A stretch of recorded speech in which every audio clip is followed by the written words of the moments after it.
الحمد لله مزيان. السلام عليكم ورحمة الله تعالى وبركاته، متابعينا الكرام. كنتمنى من الله عز وجل تكونوا في معاك أحسن حكنا. الأحوال وانتم كتشاهدوا هذا واللي خرج الفيديو. هذاك ومرحبا بكم الخبر معايا فيديو كنا جديد كنا وخبر اون جديد فاكونس مع على وليدات قناتكم. محمد. شوفوا اشطاري، ما تنسونيش اخوتي دائما من اللايك والتعليق بخصوص الموضوع.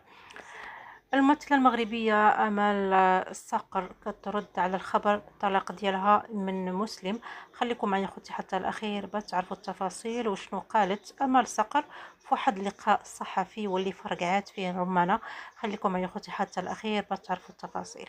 بالنسبة إخواني أخواتي، هذا الخبر ديال الطلاق، الرابور عفوا المغربي مسلم مع آمال الصقر دار واحد ضجة كبيرة في مواقع التواصل الاجتماعي اليوم. أمل الصقر جاوبات الناس على هذا الخبر هذا باش توضح الحقيقة، لأن بزاف ديال الصفحات نزلت هذا الخبر هذا. كينتظروا فقط الرد ديال أمل الصقر اللي خرجت بواحد اللقاء صحفي واللي سولتها الصحفية حول هذا الموضوع ديال الطلاق ديالها. غادي نخليكم مع الرد ديال أمل الصقر ونرجع من بعد. لا صافا الحمد لله مزيان. يعني باش خرجت الشائعه ديال الطلاق ديالك ضريتي نفسيا؟ لا با دي تو، عاد ضحكنا. ولا ملي خرج هذاك الخبر كنا اون فاكونس مع وليدات محمد، كنا اون فاكونس وسقنا الخبر. دوك الناس كيعيطوا حنا كنموتوا، حنايا غاديين يعني كنفوجوا غادي ندوروا اون فاكونس. كما سمعتوا اخواني اخواتي، ردة فعل امل صقر في هذا الفيديو هذا دارت كذلك واحد ضجة كبيرة في مواقع التواصل الاجتماعي.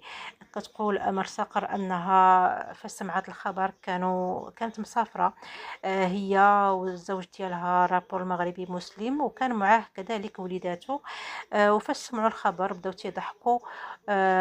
يعني ما كاين لا طلاق لا والو، يقدر يكون هناك خلافات فحال اياتها، يعني زوج مع مراته. الحياة الزوجية ما كتخلاش من المشاكل، فالله يخليهم بعضياتهم. أمل صقر اللي فاش نهار تزوجت مع الرابور المغربي مسلم وهي كيتنتشر عليها بحال هاد الأخبار والإشاعات هادو. فالخبر ديال الطلاق إخواني أخواتي من والو، مجرد إشاعة. هما بعضياتهم جوج، كنشوفوهم فرحانين، الله يخليهم بعضياتهم يا ربي.